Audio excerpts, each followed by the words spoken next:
Hello and welcome. I'm part of the Armis group, recently joined.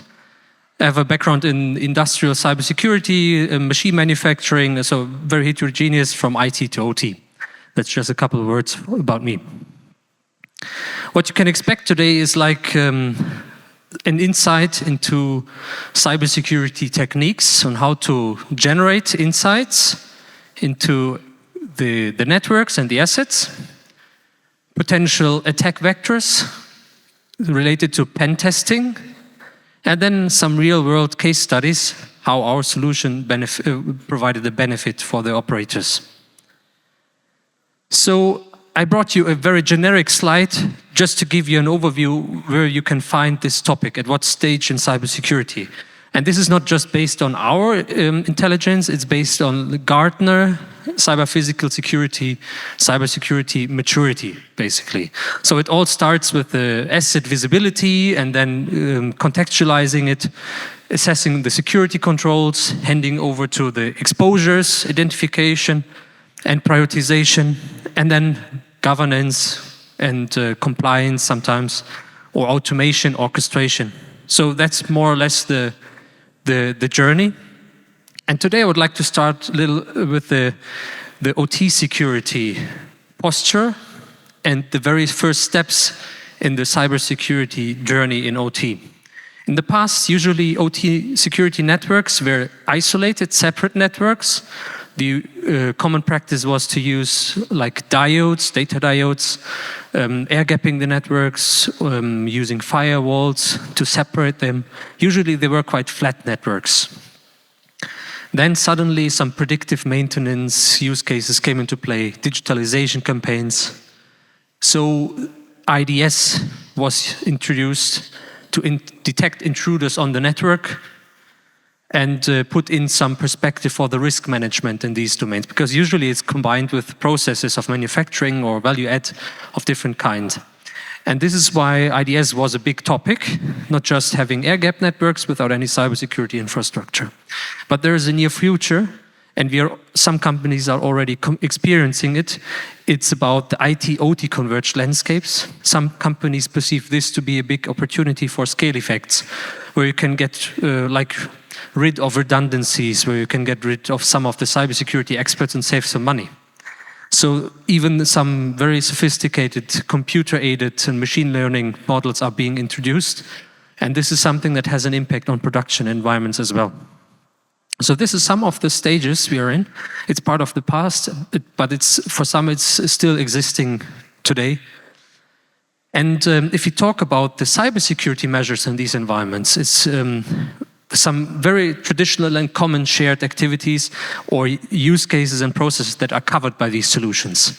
It's, first of all, as I said, the asset inventory management. You are obliged to have a documentation about the devices, but not only the devices, the posture as well. Have some vulnerability perspectives to it, and then find out what are the threats, how to detect any anomaly. Sometimes it's just a process anomaly, but you still want to see what is my baseline, and any deviation from it should be detected. Usually these solutions incorporate some of the signature-based recognition of assets. And then on top, they will find multiple features depending on the vendors. So like automated features for the compliance audits, bill of materials for the devices, but also for software, and many more, just to give you an outlook. Usually the data sources that are underlying for this are like passive listening techniques. So most of the tool sets use passive listening, so they have like a span port, a mirror port. They copy data that is transferred over the networks, ingest it, detect relevant information, and fill in databases. That's a very common practice.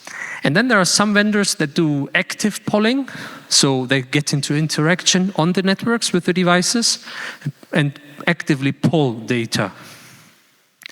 Some other vendors say in OT networks we want to deploy agents, even though some of the environment infrastructure does not allow to deploy third-party software.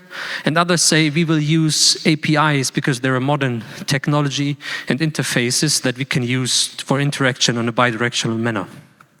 So you see there's a broad range how to get to the data, but still there are some pros and cons that I would like to elaborate a little bit more. So if you look at it, I think there isn't any yes or no. This is the best, this is the very weakest approach. But there are some benefits. So for passive, for instance, we say, okay, it's using existing network interfaces and gives reliable insights and even baselining. It's a good start. Then for active, you can actively poll data. So it's actually a good use case as well. And then the hybrid overlapping parts, you have some integrations. We can have an example here. This is a screenshot of a system of our solution. You have like passively derived data, and you will see there are some additional fields that cannot be passively derived automatically, or even it might take a long time, or you won't even get the visibility to some of the characteristics for dedicated OT-related assets. If you use some safe active mechanisms to pull the data, you might get way more at a very short period of time. But this is just an example I wanted to showcase you. So passive monitoring has some big pros. You use existing infrastructure. You do not need to add new traffic to the environments. You perceive it usually as not invasive. So you simply use what is existing, take a copy of it, and then use additional compute power to derive relevant information. And you get some real-time insights on the ongoing communication, but sometimes it's like a long-term journey. And it does not scale because you need to open up the network infrastructure, add additional switches, and sometimes it's not even possible in hardened environment. Sometimes people see it's a big burden. If you have outdated infrastructure, they have limited compute capacity on top to provide mirror port information. So this is a drawback. Sometimes it can lead to outages. And then you have to wait until all the relevant information was sent over the network, which is a drawback. Still, it's a common practice, so it's a good way to proceed as a very good start for baselining. But as soon as there is encrypted traffic, you will be blind on one or two eyes. It's quite easy or logical, actually. And encryption is something that is getting introduced into these OT networks more and more. So this is something that you need to put into consideration for the strategy. If you have the active approach, you will see it by actively polling the information. So it is scalable. You do not need to digest hundreds of data packets and like pull data out of it. It's quite accurate. If you have the right queries, you get the right responses. And then it can be added and scaled into huge heterogeneous environments. It's just the question of how well does the individual solution cover the active polls. And then we can have additional, more sophisticated vendor-specific analytic use cases you can cover with it. There are some cons because in the past there have been some active polling approaches that destroyed processes, had an impact on the network, and obviously any outage is a drawback. So you have to do it right if you do it this way. And it can be unsafe if you do it the wrong way. So this is something you need to put into consideration because you can harm the process even though you did not want to harm it and you had some positive thing in mind, enhancing cybersecurity and the required visibility. Still, outage costs money. And then there are some strange behaviors you cannot predict, some legacy systems that might not provide the scalability you require, or you have to open up the networks, allow communication flows that you usually did not want in the first place. So this is something to put into consideration. First of all, there needs to be a proper process in data gathering, and then you need to find the right approach for you and your environment. And we still are a big fan and believer of this active part, even though we have to explain a lot that it doesn't harm, and we have to prove it quite a lot in some use cases. This is why I would like to show some examples as well. So we did research, because otherwise you can't provide any solution to any customer, because you have to prove that this works. And this is what I would like to provide you as insight, what we did in our labs. Usually you can rely on like operational protocols, quite common ones. You see like Profinet, Ethernet, IP, BACnet, and you name it. common, well-structured communication patterns, where you know what to use, what kind of particles, basically.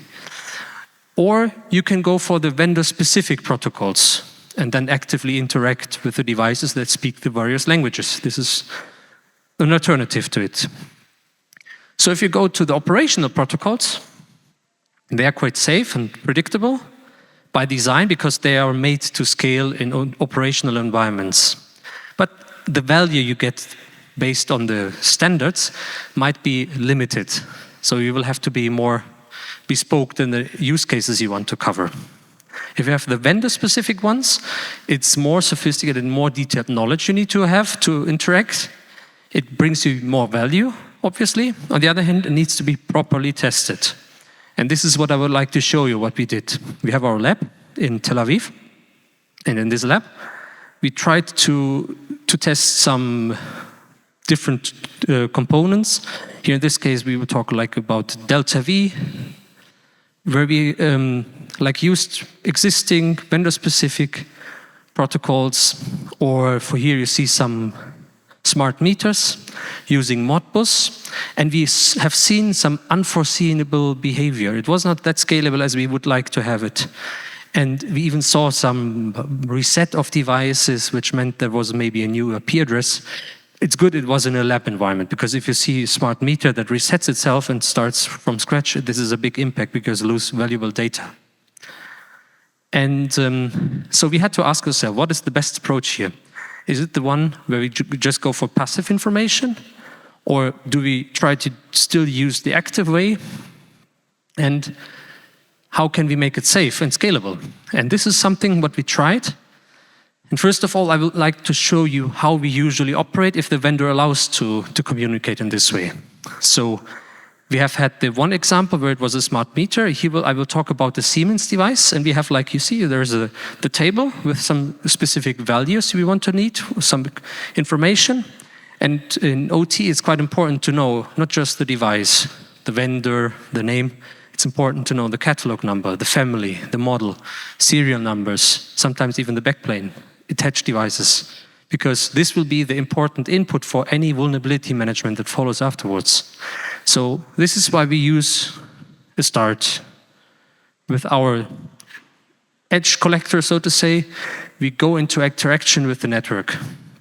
So here we have a ping and ARP sweep query that discovers devices on the network first.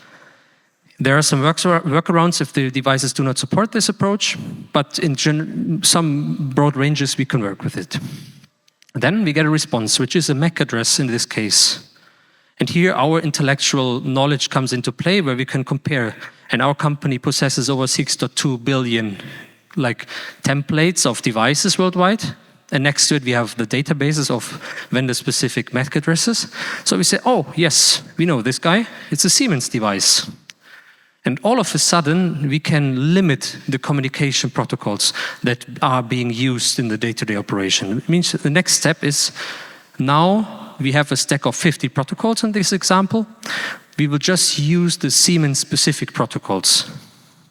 And obviously, what our tool allows for is to filter. You say, okay, we want to have these specific devices just queried at a certain time and not that invasively. So, next step. 3 individual protocols, see, very specific to the Siemens device, and we will do an additional data collection. So we would secure network monitoring protocol and ask for specific entries. And the Siemens device gives us the relevant response. So now we can fill in our information into the table. So we know the name, the vendor, the type, even the catalog number and the version.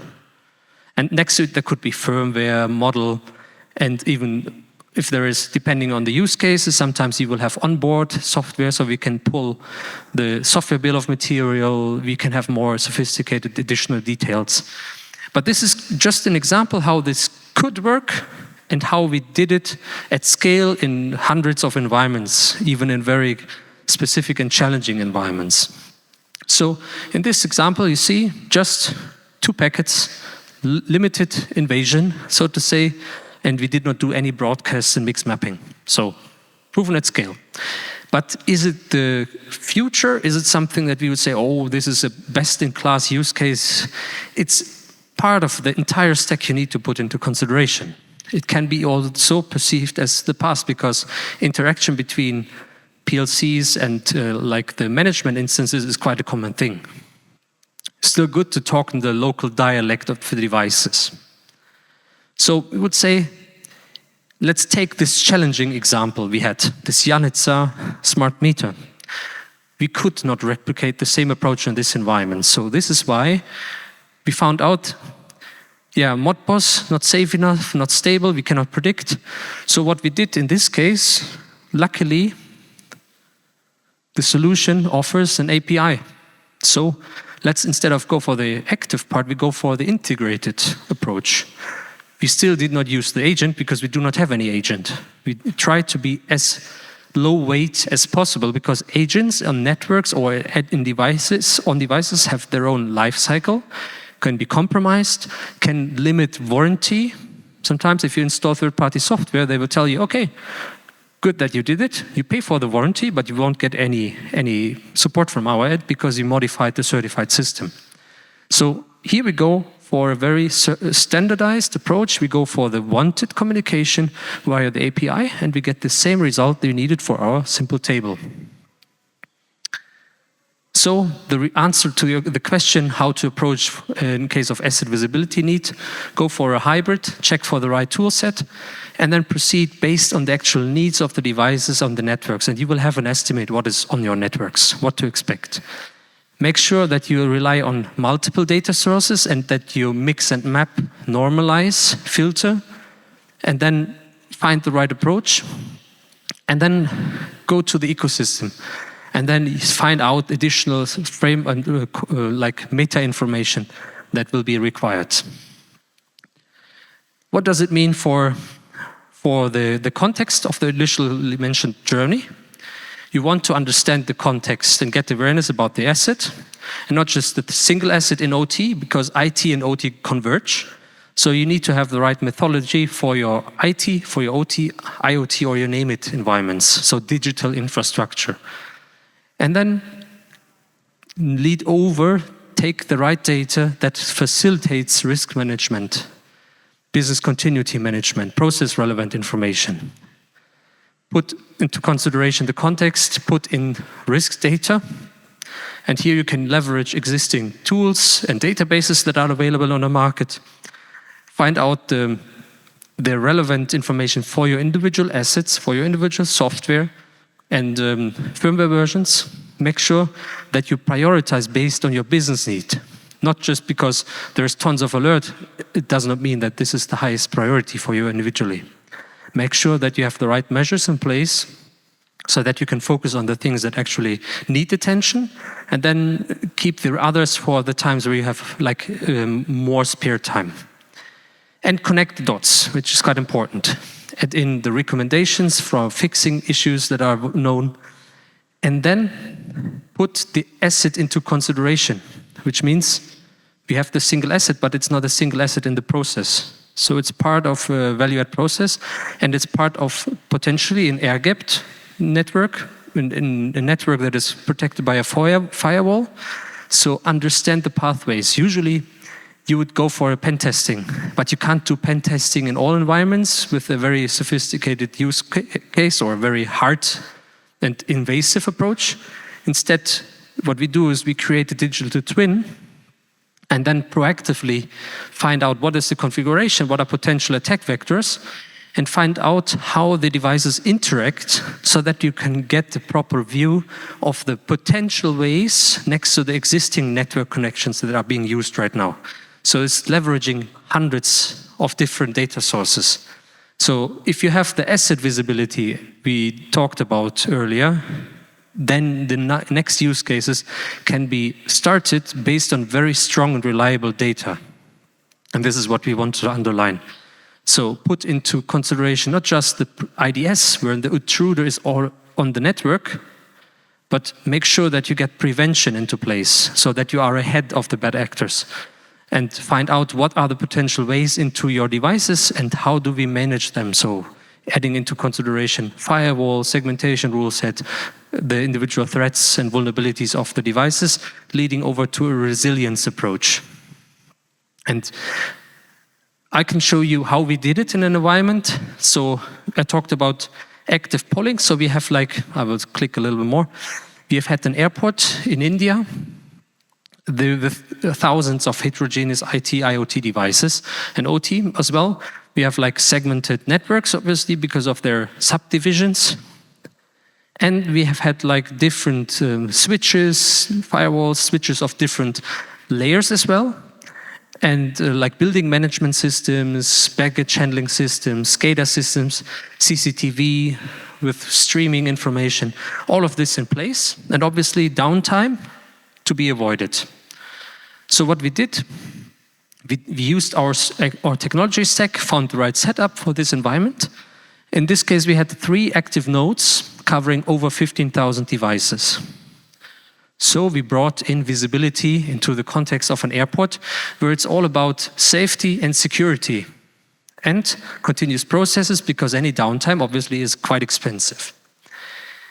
And obviously we managed to succeed without impact on the operations, which was the objective next to getting enhanced cybersecurity.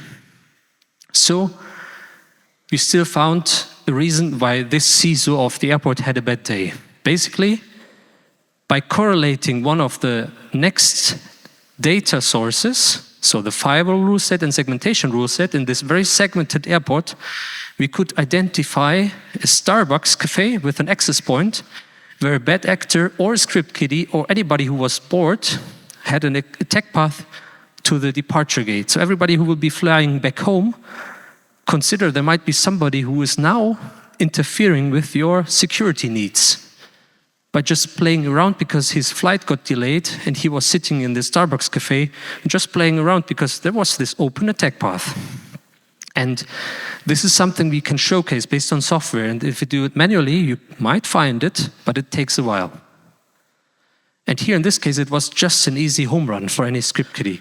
I mean, these are quite small letters, but there's just a chain that we can show by using some of allowed communication patterns. In this case, we have remote desktop protocol connections that were enabled.